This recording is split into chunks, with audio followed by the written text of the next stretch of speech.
السلام عليكم، ان شاء الله تكونوا بخير وعلى خير. مرحبا بكم معايا من جديد في فيديو جديد ووصفة جديدة دائما في اطار حلويات العيد. اليوم غنشارك معكم تشكيلة من الحلويات او السابلي سهل واقتصادي بعجينة واحدة فقط.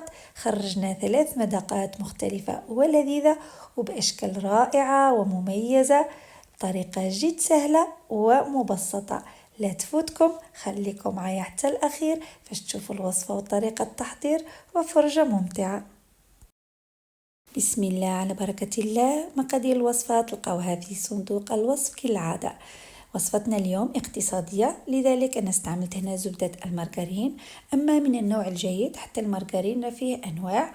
وكأس من السكر، 3 بيضات، تقدروا ديروا غير 2 إلا كان عندكم بيض كبير. كيس من الفانيلا ورشة ملح ما تنسوهاش، ضرورية في الوصفة.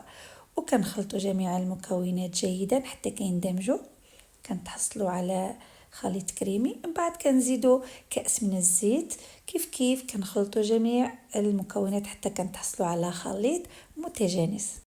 ومن بعد كنزيدوا ملعقتين كبيرتين من النشا، وتقدروا تعوضوه بالبودرة الكريم باتيسير بنكهة الفانيلا او اي نكهة بغيتو.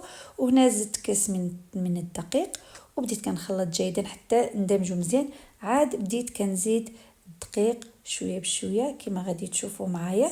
دابا غادي نجمع العجينه ديالي. من بعد راني زدت ملعقه صغيره من الخميره الحلويات، راه المقطع مشى ليا ما لقيتوش، لقيت راسي ما كنسجلش. المهم زيدوا ملعقه صغيره، المهم واحد 4 غرام فقط. وكنجمعوا العجينه ديالنا باضافه الدقيق شويه بشويه حتى كتنسجم معنا العجينه، ولكن كتلقسنا رطبه بزاف، لان من بعد غادي نزيدوا عليها اضافات. ومن بعد كي هي تستحق الدقيق كنزيدوا لها الدقيق بعد ما كنزيدوا الاضافات ديالنا كما غادي تشوفوا معايا. قلت لكم غنشارك معكم 3 النكهات. النكهه الاولى عملت فيها جنجلان مطحون، شويه ديال النافع اللي هو البسباس، وشويه ديال حبه الحلاوه. هاد النكهه ديال الزمن الجميل، ما ثماش شكون ما كيبغيهاش هاد النكهه، كتجي رائعه، هذه بنينه بزاف بزاف. وصافي كما كتشوفوا معايا جمعت العجينه مزيان. ومن بعد زدت شويه ديال الدقيق لان العجينه ديالي مازال كتحتاج شويه ديال الدقيق. وصافي ولميت العجينه ديالي جيدا حتى ولات منسجمه ورطبه. وصافي غلفتها بالبلاستيك الغذائي وخليتها في الثلاجه ترتاح. وبالنسبه للنكهه الثانيه درت فيها زيت دو سيترون او بشر قشر ليمون. وهنا عملت نصف ملعقه طعام ديال بودره كريم باتيسير بنكهه اللوز، لان هاد العجينه انا غادي نديرها ببودره اللوز. كما كتشوفوا عملت 2 ملاعق من بودره اللوز. وصافي جمعت العجينه ديالي العناصر كلها حتى كينسجموا. وكيف راني زدت من بعد فيه الدقيق لان احتاجت ليا الدقيق. وصافي وجمعت كيف العجينه ديالي وخليتها في الثلاجه ترتاح. وبالنسبه للنكهه الاخيره غادي نديرها بالكاكاو. عملت 2 ملاعق من الكاكاو المر من النوع الجيد. ومن بعد غادي ندير فيها هذه التوابل، هذه كتجي رائعه رائعه. نصف ملعقه صغيره من القرفه، ونصف ملعقه تقريبا من القرنفل مطحون، كتعطي واحد النكهه خياليه. ونصف ملعقه من الزنجبيل. ومن بعد زدت بشر البرتقال. وصافي جمعت جميع المكونات جيدا كما كتشوفوا معايا حتى اندمجت. وكيف خليتها ترتاح. بعد ما ارتاحت العجينه ديالي تقريبا واحد 30 ديال الدقيقه كنصرحوها بالطريقه هذه، وكنديروا لها واحد السمك على حسب الرغبه ديالكم، لا هي رقيقه ولا هي غليظه. وصافي وكناخذوا واحد القرص او اي اداه عندكم، الكاس حتى الا ما عندكمش هذه الاداه تقدروا ديروا غير الكاس. وكنشكلوا هليلات كما كتشوفوا معايا، كيجيو زوينين غزالين. المهم هاد الشكل ديال الحلويات الزمن الجميل كتجي رائعه. صافي وكنكمل التشكيل ديال الهليلات حتى كنعمر الصينيه ديالي وكنديرها في الفران سخون. وكان تكون درجه الحراره منخفضه يعني 140 150. كنشعلوها من التحت ومن الفوق، ولا كان الفران ديالكم سخون بزاف تشعلوا غير من التحت في الاول من بعد من الفوق. وصافي حتى كطيب. كتشوفوا كيفاش جات. هي راه الصابلي كتبغي طيب على خاطرها. كيف بالنسبه للعجينه الثانيه اللي باللوز غادي نسرحها بنفس الطريقه حتى كنتحصلوا على السمك اللي بغينا، لا هو رقيق لا هو غليظ. المهم كما كتشوفوا راه انا كنستعمل البلاستيك الغذائي في التسريح، راهي اسهل وانجح طريقه اللي ممكن تستعملوها باش تسرحوا الصابلي ديالكم. وصافي انا خديت هاد القطعه مربعات، تقدروا تاخذوا اي شكل بغيتو. وصافي غادي نكمل بنفس الكيفيه حتى كنعمر الصينيه ديالي. بالنسبه لهاد النكهه انا استخرجت منها جوج ديال الاشكال، وحده غادي نطيبها هكا سامبل، وحده غادي نطيبها باللوز ايفيلي كما غادي تشوفوا معايا من بعد. كندخلوا الفران سخون على درجه حراره 140 150 على حسب الفرن ديال كل واحد. الا كان سخون ديروا غير من تحت من بعد من الفوق، وهكذا. وبنفس الطريقه غادي نطبقوها على العجينه الثالثه ديال الكاكاو. على فكره هاد النكهه تقدروا تزيدوا فيها القهوه، كتجي بنينه كتعطي واحد النكهه مميزه ورائعه.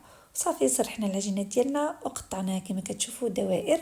انا هاد النكهه درت منها 3 اشكال، وراني شاركت معكم اشكال مختلفه غير باش نعطيكم افكار انتم تقدروا تطبقوها على نكهات اخرين. وصافي غادي نكمل بنفس الطريقه وغادي نديرها طيب في الفران كيف سخون ودرجه حراره منخفضه. وديروا هذه الحيله، لازم ديروا هذه العجينه باش كتعطينا كنعرفوا اسكو العجينه ديالنا طابت او لا. وكما قلت لكم شاركت معكم اشكال مختلفه هكا باش تاخذوا افكار اكثر تقدروا تزينوا بهم لي سابلي ديالكم. خدينا بياض البيض، سكر زهره البرتقال او الفانيلا، رشه ملح، وكان نحركوا شويه. وزدنا لوز ايفيلي او لوز شرائح او فول السوداني او البندق على حسب الرغبه ديالكم. وصافي كنحطوا على العجينه بالطريقه هذه، كنفينيوها كنستويوها هكا مزيان حتى كيكون عنده واحد المنظر زوين. وصافي وكنطيبوه كيجي الشكل ديالو رائع وزوين بزاف. وبنفس الديكور والشكل غادي نسوق بها هاد العجينه ديال الكاكاو حتى كنكملهم، كندخلهم الفران سخون حتى كيطيبوا كيجيو زوينين وغزالين. وكما كتشوفوا هذا هو الشكل ديالهم بعد ما طابوا، جاو غزالين كيحمقوا، طابوا على حقهم وطريقهم. والان نمروا نزينوا الحلويات اللي حنا حطيناهم. خديت هنا شويه ديال الناباج مع شويه ديال الكليكوز، سخنتهم حتى اندمجوا، ومن بعد دهنت به الحلويات ديالي كتعطي واحد اللمعان وواحد المنظر زوين. بعد زينت بالورد كما كتشوفوا معايا، زينوا باللي بغيتو وباللي كاين. وصافي كملت بنفس الطريقه والكيفيه حتى كملتهم. وبالنسبه للحلوى ديال الكاكاو بنفس الكيفيه عملتهم حتى هما دهنتهم بالنباش، اما جوست انا زوقتهم بالفيدور او بالورق الذهبي كما كتشوفوا معايا، جا المنظر ديالهم غزال. المهم كان هذا هو الشكل ديال هاد التشكيله ديال الحلويات، جاو زوينين غزالين كيحمقوا. كنصحكم تجربوهم، رائعين رائعين. وهذه بالنسبه للحلوه الاولى اللي عملناها بالجنجلان. خديت هنا العسل، عملت معاها شويه ديال الكليكوز كيف سخنتهم حتى اندمجوا مع بعضهم. وعملت هنا الفول السوداني محمر ومهرمش. راه الفول السودان ديالي راه تحمر لي بزاف، على داكشي هو عنده داك اللون شويه محمر بزاف، اما ما علينا ماشي مشكل. كنقضيو باللي كاين وباللي صار لينا. صافي كما شفتوا معايا كندهن الوجه ديال الحلوى ديالي بهذه الطريقه. وصافي وكنحطها في الفول السوداني كونكاسي او مهرمش، وكنحطها كتجي المنظر ديالها غزال وكيجي البنه ديالها رائعه، خاصه كيزدنا فيه ديك الفول السوداني. وصافي غادي نكمل بنفس الطريقه والكيفيه حتى كنكملها، وبعد ندوزو باش نزوقو التشكيله الاخرى. وبالنسبه لحلوه الكاكاو انا هنا استعملت شوكولاته بالحليب من النوع الجيد، اما الفكره الاساسيه راه كانت شوكولا بيضاء من النوع الجيد.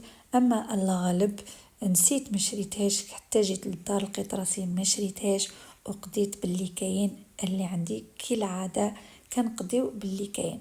وصافي كما شفتوا درت فيها واحد القرقعه اللي دهنتو هكا بشويه ديال ناكري دوغي، وحطيتها على داك الشكلاط وجا المنظر ديالو زوين.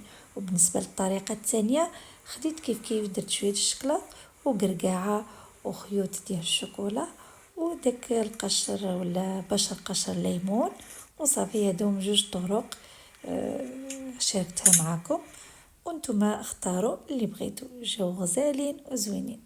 وفي الاخير غادي نزينوا الحلوى ديال اللوز اللي عملناها مربعات وخليناها عاديه، طيبناها عاديه. خدينا شوكولاته كوفرتور او من النوع الجيد، حطيناهم في هاد المول هادو سبيسيالمون للتزيين بالشوكولاته وصافي. درناها في المجمد حتى شدت راسها مزيان وتجمدت. اما نصيحه، من الاحسن الشوكولاته من النوع الجيد او كوفرتور تزيدوا معاها باتا غلاس، لان احنا ما كنديروش طومبيراج، لازم نديروا الباتا غلاس باش الشوكولاته كتشد راسها مزيان وما كتعذبناش في الخدمه. وصافي كما كتشوفوا عملت شويه ديال النباش في الوسط وزوقت بالورد وصافي. كملت بنفس الطريقه حتى كملتهم كاملين، جاو زوينين وغزالين. كنتمنى يكونوا عجبوكم هاد الاشكال. وكانت هذه النتيجة النهائية كما كتشوفوا معايا، نتيجة ولا أروع. حلويات العيد بعجينة واحدة، مذاقات مختلفة ولذيذة وبأشكال رائعة ومميزة بطريقة جد سهلة ومبسطة. كنتمنى تكون وصفتنا اليوم نالت إعجابكم، وما تنسوناش بلايكاتكم وتعليقاتكم الجميلة والاشتراك في القناة والضغط على زر الجرس. وإلى اللقاء في فيديو جديد ووصفة جديدة.